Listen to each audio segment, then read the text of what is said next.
Continuamos con la siguiente charla que se titula Manejo interdisciplinario de los pacientes en fibromialgia. La va a brindar el doctor Nicolás Mondino y el doctor Martín Aparicio. Son reumatólogos integrantes de los grupos de fibromialgia y de osteoporosis de la Sociedad Uruguaya de Reumatología. ¿Qué tal? Buen día, soy el doctor Martín Aparicio, está acompañándome el doctor Nicolás Mondino. Para nosotros es un gusto compartir con ustedes esta instancia y agradecemos a la Fundación y a las asociaciones por confiar en nosotros. Voy a compartir la pantalla, me avisan si se ve bien. Se ve perfecto. Bien, bueno, como bien comentaban recién, hoy vamos a hablar del manejo interdisciplinario de la fibromialgia. De todas maneras, es de nuestro interés comentarles cuál es nuestro concepto de la fibromialgia. Nosotros en diversas instancias ya hemos comentado y ya hemos expresado nuestro concepto, pero de todas maneras nos parece importante recalcarlo. Nuestro concepto se forja del doctor Manuel Martínez Lavín, que es nuestro gran mentor en cuanto a la fibromialgia.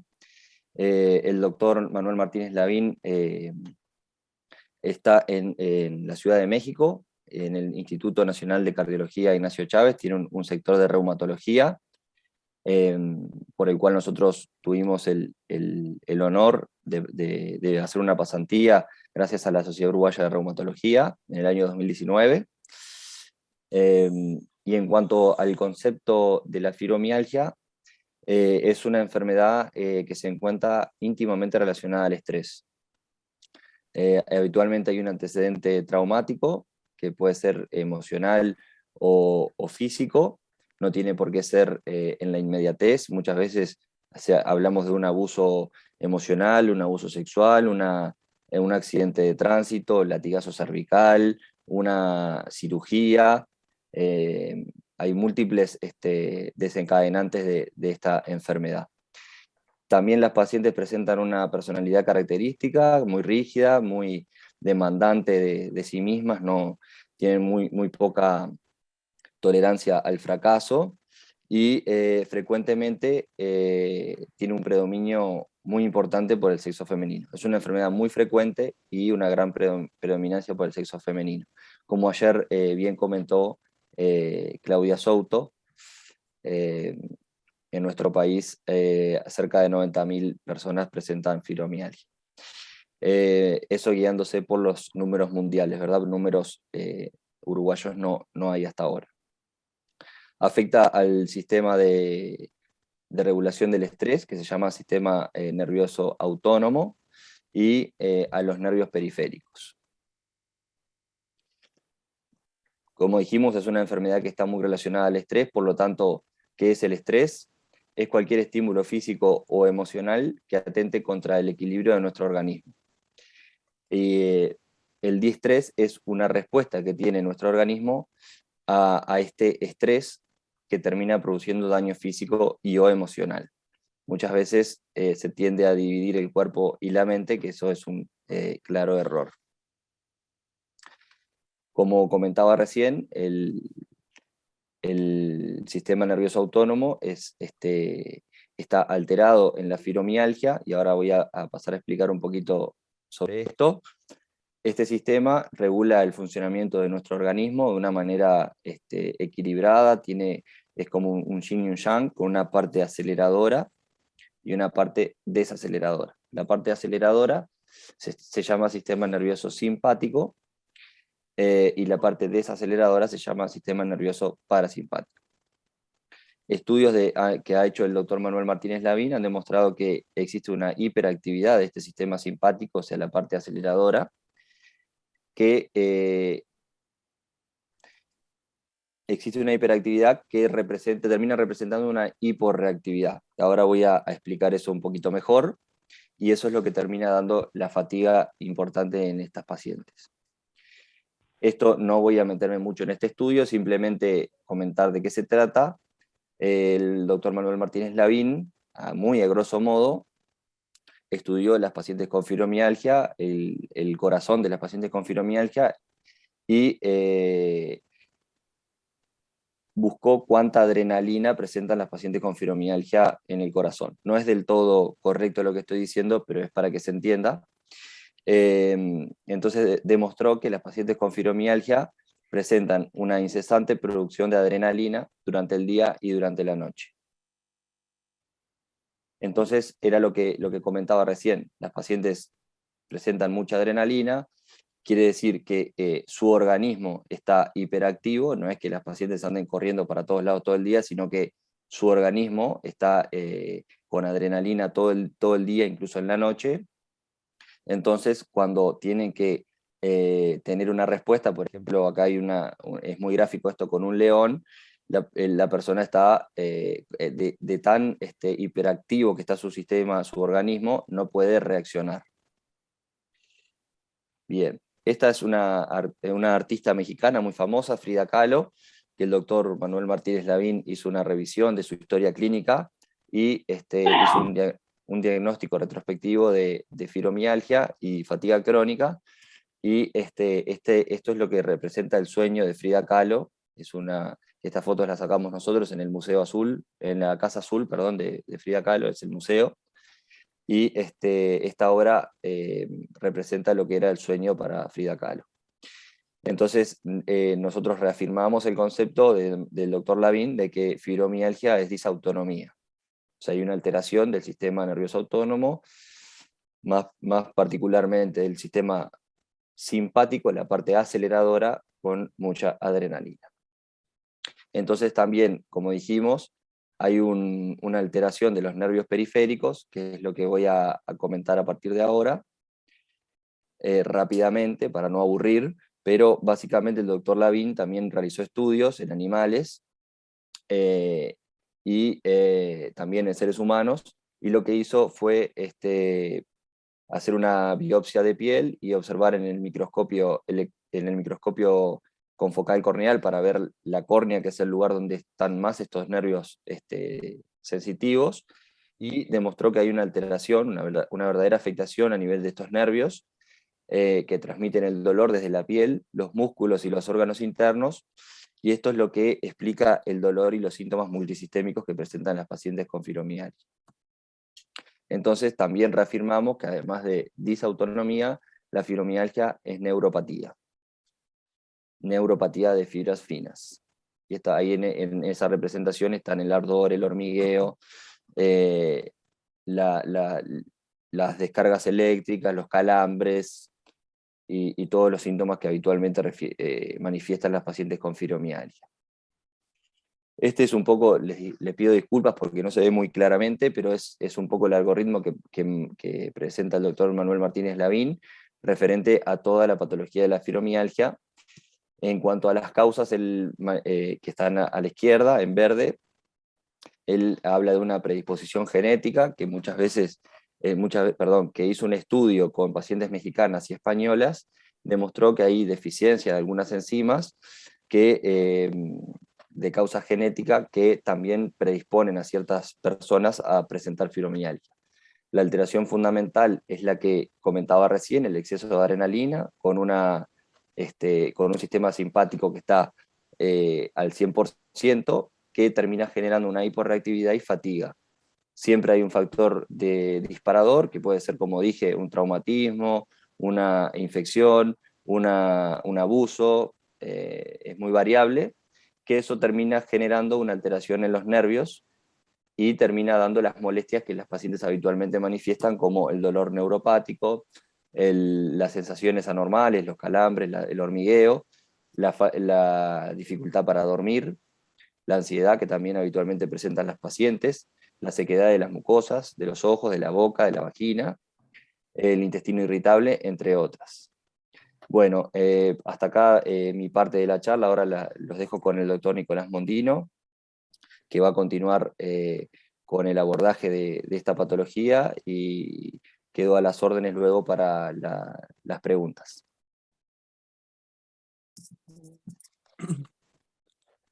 Bueno, muy bien, buen día.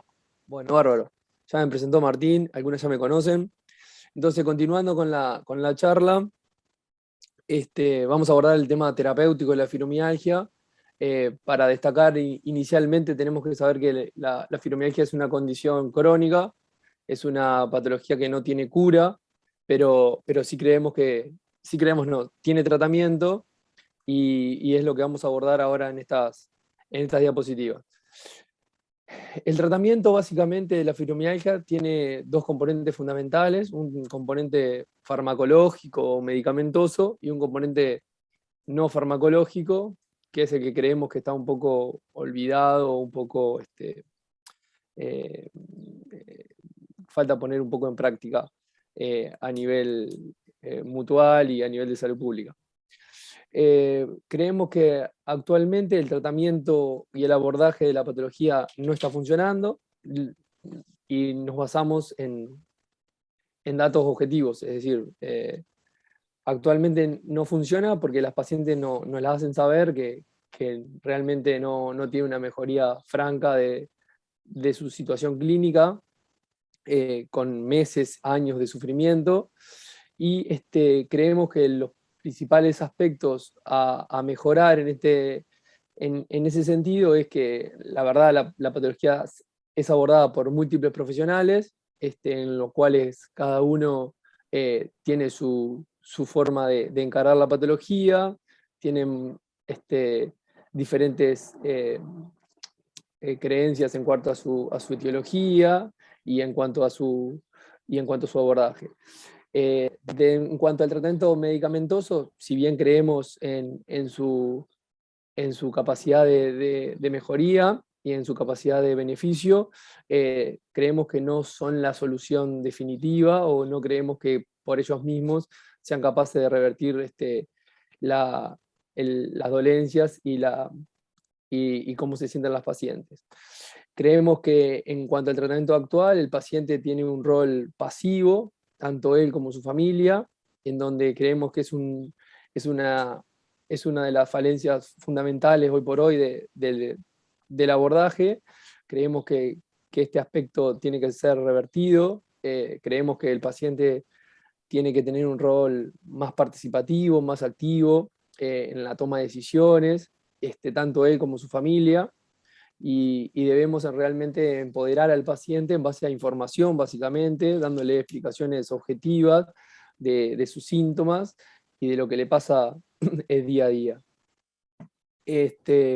Bueno, después hay diferentes condiciones que llevan a un deterioro o un mal relacionamiento de la relación médico-paciente. A muchas seguramente le ha pasado con lo que pusimos ahí, es decir, existe como hay colegas, por suerte cada vez menos, pero que no creen en la condición.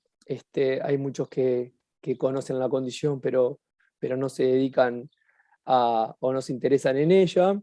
Y bueno, y después que hay un abordaje por muchos médicos y muchos profesionales, lo cual creemos que está bien, pero me parece que aparte de la interdisciplina que merece la patología, también creemos que es fundamental la integralidad, es decir, entre diferentes actores, hablar entre nosotros sobre la paciente en cuestión. Entonces, como dijimos, todas estas cosas llevan a un deterioro y una mala relación entre el médico y el paciente, en donde muchas veces los médicos somos los grandes responsables de este deterioro de la relación, pero muchas veces también somos, en cierto modo, rehenes, dado que la paciente son pacientes plurisintomáticas, con muchos síntomas, con muchas molestias, que necesitan un desahogo, necesitan contarnos todo a los médicos, para lo cual nosotros en la consulta tenemos poco tiempo, por eso hablo de cierto, que si bien somos responsables de este deterioro en la relación, también somos en cierto modo rehenes del sistema de salud, para lo cual creemos que también es fundamental algún cambio en este sentido. Pero sí, es fundamental escuchar a la paciente, escuchar atentamente sus síntomas, sus su condición porque eventualmente en base, las pacientes no son todas iguales, algunas tienen un componente más de fatiga, otras pacientes tienen un componente más de angustia, tristeza, y en base a ellos serían las derivaciones y el abordaje pertinente. Sumado a esto, que los pacientes tienen muchos síntomas y son pacientes que dedican mucho tiempo a la consulta, son muy frecuentes. Entonces se cree que un 20% de las consultas obedecen a personas que padecen fibromialgia.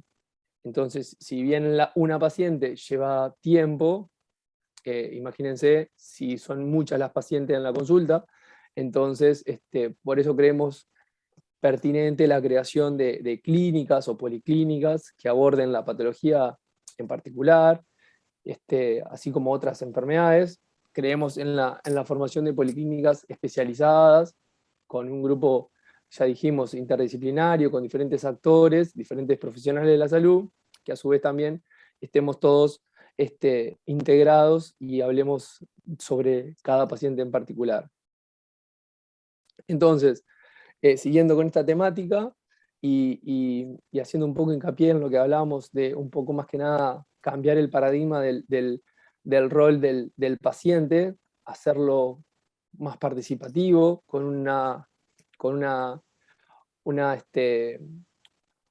un protagonismo particular, es decir, que el paciente a base de información, a base de explicarle qué es lo que le pasa, por qué le pasa lo que le pasa, tanto a él como a su familia, logremos una mejor evolución. Es importante en esta participación del paciente tener presente que muchas veces el cambio en la evolución clínica de los pacientes, es decir, el empezar a sentirse mejor, es importante tener presente que muchas veces implica un cambio en el estilo de vida, pero un cambio radical en el estilo de vida, que no particularmente se basa en hábitos de vida saludable o salir a caminar. No digo que no, pero a veces implica decisiones un poco más pesadas en el estilo de vida, sentarme a charlar con mi familia, tomar una decisión, sentarme a charlar con mis hijos, con mi pareja, con mi jefe, en mi trabajo. Esto es bien importante tenerlo presente, porque muchas veces eso es lo que realmente va a cambiar la evolución de las pacientes. Obviamente es muy fácil decirlo, es muy fácil plantearlo, llevarlo a la práctica y por ahí tomar ese tipo de decisiones, entendiendo que es muy complicado. Pero sí se ha visto que muchas veces es el clic que las pacientes hacen o los pacientes hacen y a partir de ahí se empieza a encaminar la cosa, por decir una manera. Es necesario a veces aclarar los puntos con el trabajo, en la familia, con la pareja, con los hijos, y así poder, como quien dice, armonizar, resetear, restablecer estos sistemas de respuesta al estrés. Es decir, abordar lo que me está generando el estrés, abordar lo que realmente me tiene ocupada y me está generando esa producción incesante de adrenalina, ese estrés crónico, que muchas veces, y vuelvo a repetir, implica un cambio drástico en el estilo de vida, para poder mejorar la situación. Para esto es muy importante los grupos de autoayuda y la terapia con psicólogo y a veces no necesariamente con psiquiatra.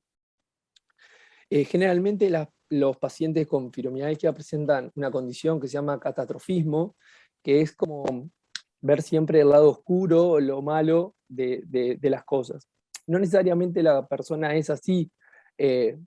Muchas veces la persona dice, no, yo era optimista, yo siempre pensaba en positivo, yo estaba siempre proactiva, en pro de las cosas, y desde hace un tiempo ya no. Muchas veces esa condición viene implícita con la patología, viene implícita con la enfermedad, entonces es importante este asesoramiento y este apoyo a nivel de salud mental y de psicoterapia para poder ver lo positivo y poder rescatar lo positivo, porque siempre hay algo positivo, y con eso hacerle frente a la enfermedad.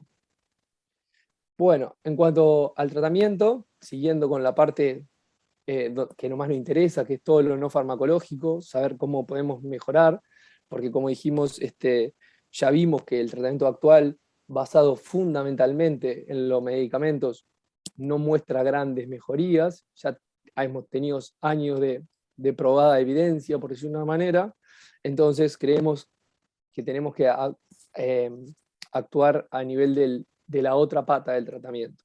En cuanto al tratamiento, hábitos de vida saludables, una dieta fundamentalmente vegetariana, a base de frutas, verduras, poca carne roja, evitar las sustancias con estimuladores, evitar la cafeína, la nicotina, todas sustancias, como dice ahí, parecidas a la adrenalina.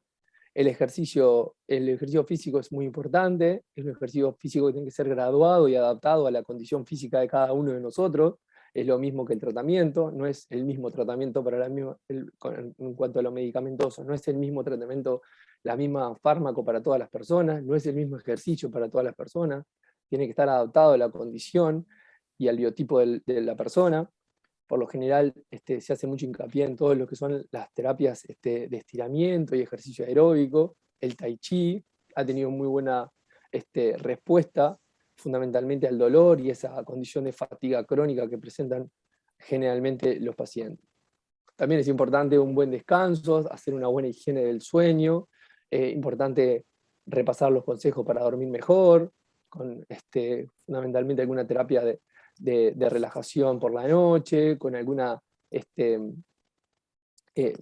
disminuir un poco las pantallas en la noche, y cenar liviano, cenar temprano, todo consejos para lograr un mejor descanso, que realmente al otro día no va a cambiar el día. También en cuanto a la psicoterapia, el concepto de terapia cognitivo-conductual, esta es una práctica que ponen en marcha muchas veces los psicólogos.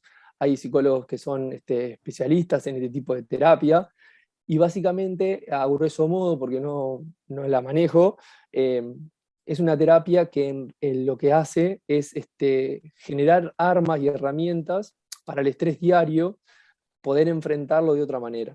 Es decir, el estrés que me genera ir al supermercado, tener una cola de 25 personas, o ir a la farmacia, poder hacerle frente a ese tipo de estresores que me generan el día a día. También hay otras técnicas de autoeficacia que también las manejan los psicólogos, por eso creemos en pertinente la integración de ellos al tratamiento. Entonces, como dijimos, el tratamiento debe ser, a su vez, de interdisciplinario, también tiene que ser integral, con la comunicación de todos los actores, y estar enfocados fundamentalmente en cada paciente. Es importante hacer hincapié en otros aspectos, como dijimos, como que habitualmente son un poco olvidados actualmente, por ejemplo el hogar, si el hogar actúa como un foco de irritación, ya sea por falta de información o porque estamos frente a un hogar violento, es decir, la persona vive sola, la persona vive acompañada, con quién comparte sus alegrías, con quién comparte su tristeza, tiene un espacio de esparcimiento, concurre a alguna actividad social, con quién la ayuda, quién no la ayuda. El hogar como dijimos, es un estresor más, porque la persona tiene que mostrar una cara en su casa que habitualmente no es la que presenta. El hogar es un factor protector, la apoya. Entonces, todas esas cosas son importantes también en la evolución y en los empujes de dolor y cómo se siente la persona. En este sentido, como dijimos ahí, no se busca culpables. Es decir, si el hogar actualmente es un factor estresor y le hace mal a la persona, por decir una manera, no se trata de buscar culpables y decir ahí está el problema, sino al contrario, invitar a la familia, invitar al entorno y explicarle, como dijimos, en base a información, de por qué la persona se siente así, de por qué los estudios están normales, de por qué la resonancia vino bien, por qué la tomografía, por qué el examen de sangre, y por qué creemos que la persona se siente así y realmente está con dolor. Eso va a ayudar mucho al día a día, fundamentalmente en el hogar. porque como muchas veces las personas siempre, muchas veces es más fácil fingir una cara fuera del hogar, ante extraños, que fingir una cara o fingir una condición en el hogar con la gente que más tenga confianza. Muchas veces puede pasar esto que decimos ahí, el dolor es invisible, ¿no? ¿Cómo te va a doler si estás bárbara? Lo responden muchas personas a eso, incluso como decimos, lo ve la propia familia, y eso muchas veces es lo que más le duele al propio paciente. Se trata de buscar un entendimiento y la comunicación y tratar de administrar mejor la energía de la paciente. Entonces, un poco lo que venimos hablando.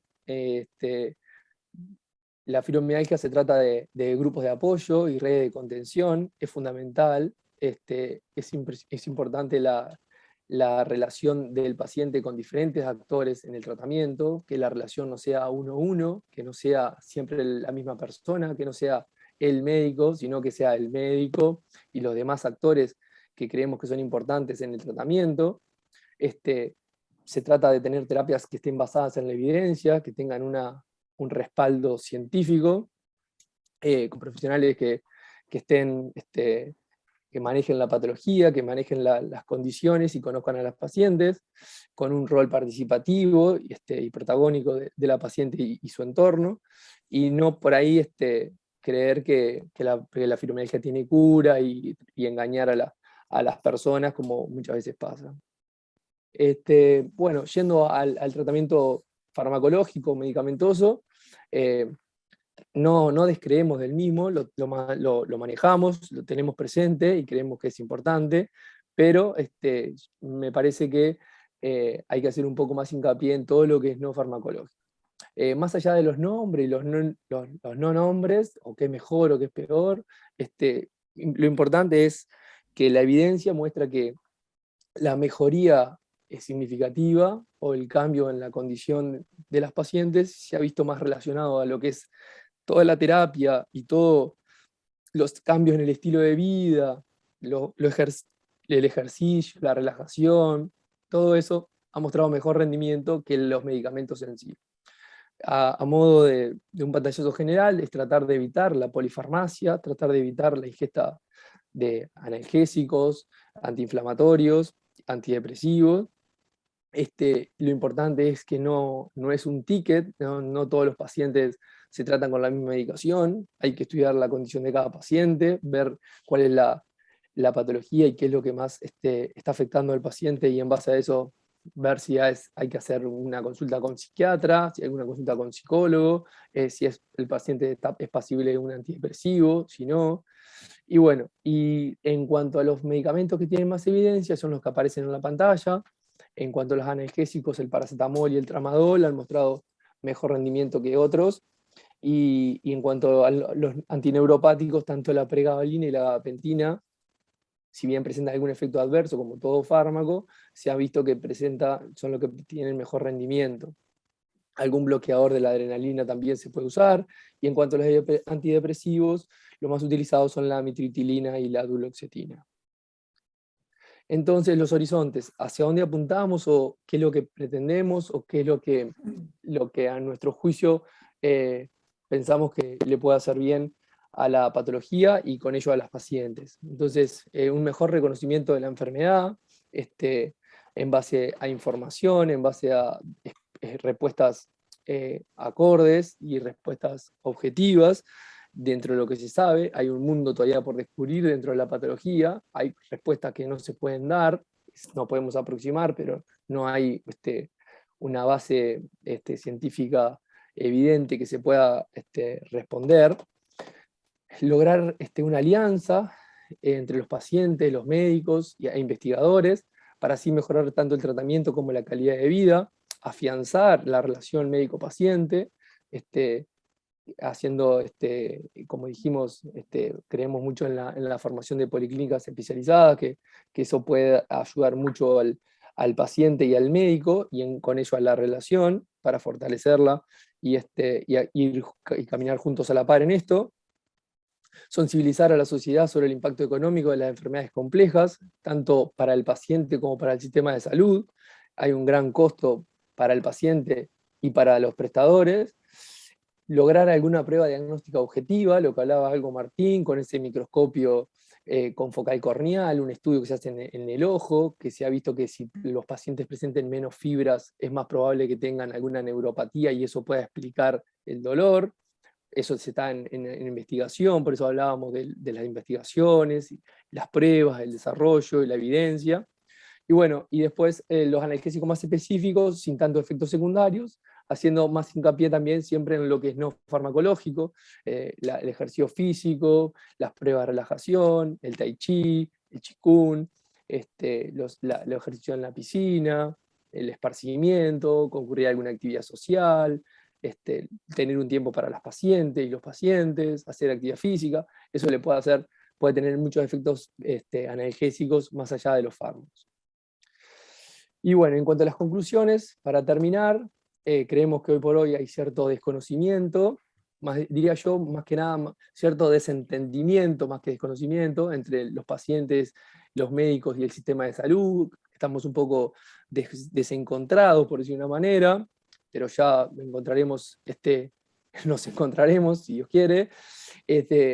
Después el estrés convertido en verdadero dolor crónico, algo de lo que hablaba Martín al principio, es decir, nosotros creemos que ahí está la etiología, ahí está el problema, es decir, nosotros creemos que el estrés crónico lleva a dolor, en lo que hablaba al principio con Martín, y esa falla de esa mala adaptación o esa respuesta inadecuada a ese estrés es lo que nos genera el dolor. La alteración del sistema de respuesta al estrés explica las múltiples manifestaciones, incluyendo el dolor crónico. Hablar un poco del tratamiento integral basado en la ciencia, lo que veníamos diciendo, y lo fundamental, que tanto los pacientes como su entorno sean los actores protagónicos, se empoderen de la enfermedad, y en realidad vamos a salir de esta manera, salir adelante, es lo que creemos nosotros. Bárbaro, bueno, muchas gracias, y como siempre a las órdenes, alguna pregunta que surja, o alguna duda, estamos a las órdenes con Martín. Gracias a todos. Muchas gracias, doctores. Ya estamos recibiendo preguntas. Invitamos a los demás también a poder hacerlas a través del chat por escrito. Les leo la primera pregunta que hay. ¿Cómo se diagnostica la fibromialgia? Bien, bueno, el diagnóstico de fibromialgia es un diagnóstico complejo, nada del otro mundo, pero es un diagnóstico complejo. Fundamentalmente se habla de que es un diagnóstico de exclusión, no hay un examen que confirme la condición, no hay un examen que nos diga la persona tiene fibromialgia, y para ello lo que es fundamental es manejar las condiciones o situaciones o patologías que se presentan de forma similar, es decir, patologías que se presentan con dolor crónico, con cansancio, con fatiga, con cefalea crónica, con olvido frecuente, con problemas para dormir. Lo importante sería eso. Algunas condiciones son más fáciles de diagnosticar o se diagnostican de forma más objetivable mediante exámenes de sangre, estudios imagenológicos o alguna otra prueba.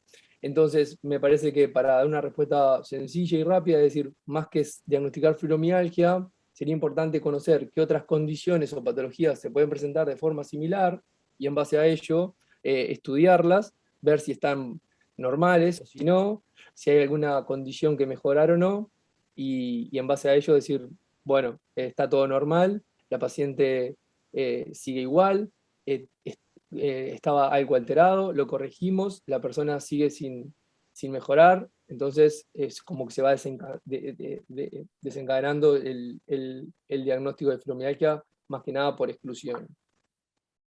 Me gustaría agregar algo, que como correctamente decía Nicolás, son como un conjunto de síntomas que presentan las pacientes, que son los que dijimos recién, ¿verdad? La dificultad para dormir, el hormigueo, todos esos síntomas, más unos viejos criterios del año 90, que son unos puntos dolorosos, que una vez excluido, por ejemplo, un ejemplo que voy a dar, que la vitamina D baja puede dar síntomas similares, a un cuadro similar a la fibromialgia, excluida todas esas cosas, manteniendo todos esos síntomas y los puntos dolorosos, ahí sería el diagnóstico clínico de fibromialgia que lo debe de hacer un reumatólogo. Muchas gracias. Hago la siguiente pregunta. ¿La biopsia de la piel podría confirmar el diagnóstico? Bueno, eso está en vías de estudio. Es algo que el doctor Lavín realizó en México y tuvo no un 100% de las pacientes, pero tuvo un interesante número de pacientes que tenían esta neuropatía y en realidad falta evidencia o falta estudios. Nosotros tenemos la idea en algún momento poder realizarla acá en Uruguay y en otras partes del mundo para tener una mayor evidencia. Todavía está en vías y todavía no es un estudio que confirme el diagnóstico de fibromialgia, sino que lo que hace es demostrar que en las pacientes con fibromialgia hay una alteración de las fibras nerviosas periféricas. Es algo bastante nuevo, bastante novedoso y que está en estudio, que todavía no podemos darle un veredicto final, que será para futuras charlas. Muchas gracias. Nos están consultando acá, están agradeciendo su exposición y que todo fue muy claro. Muchas gracias. Esta persona en particular dice que lo mandaron a un psiquiatra, generalmente cuando aparecen todos los dolores, y bueno, está marcando eso y está consultando dónde los puede ir a consultar. Una consulta médica, ¿no? Sí, bueno, básicamente, es decir, no tiene mucho, es decir, me voy a sacar el cassette. Me parece que nosotros con Martín no vemos pacientes particulares, porque no, en una consulta particular no podemos hacer otra cosa de que lo que hablamos acá, de informar y decir, no es que por consultarme a mí o a Martín los pacientes van a mejorar. No creo, no sé ni más ni menos que otro. Me parece que lo que queremos con Martín es fundamental el abordaje integral. Entonces, es decir, hoy por hoy no hay ningún lugar donde se manejen los pacientes de una forma adecuada. Vean conmigo, con Martín o con el que sea. Entonces, me parece que ese es el punto. Luchar por algún lugar donde podamos ver a los pacientes como queremos, y no se trata de particular, público, privado, conmigo, con el otro. Se trata de ver los pacientes bien, nada más. Y es un esfuerzo que tenemos que, perdón Nico, que hablé de arriba, pero es un esfuerzo que tenemos que hacer y buscar la mejor manera, porque además es lo que merecemos como médicos y lo que merecen los pacientes. La otra parte de la respuesta es un poco más de lo mismo, porque el paciente o la paciente, disculpas que no sé quién fue que preguntó, pero el tema del psiquiatra, sí, muchas veces las pacientes y los pacientes van al psiquiatra, van al psicólogo, van al fisiatra, porque es necesario que los vean. El problema es que muchas veces es como hablábamos recién de la importancia de la integralidad de todo esto. Muchas veces son impulsos personales, la ve el psiquiatra particular una vez por semana, una vez al mes, el reumatólogo la ve cada 6 meses, y no es un equipo que trabaje en conjunto, sino que son, no solamente que vea al paciente un psiquiatra va a hacer que el paciente esté mejor. Puede estar mejor en algún sentido, pero no implica no implica esta integralidad que nosotros estamos hablando. Muchísimas gracias. No sé si respondí la pregunta. Yo creo que sí. No tenemos más preguntas por este momento. Agradecemos muchísimo la intervención de ustedes, ha sido de gran ayuda. Y muchísimas gracias por apoyar a la Fundación. Por favor, gracias a ustedes. Gracias, bien. Muchas gracias.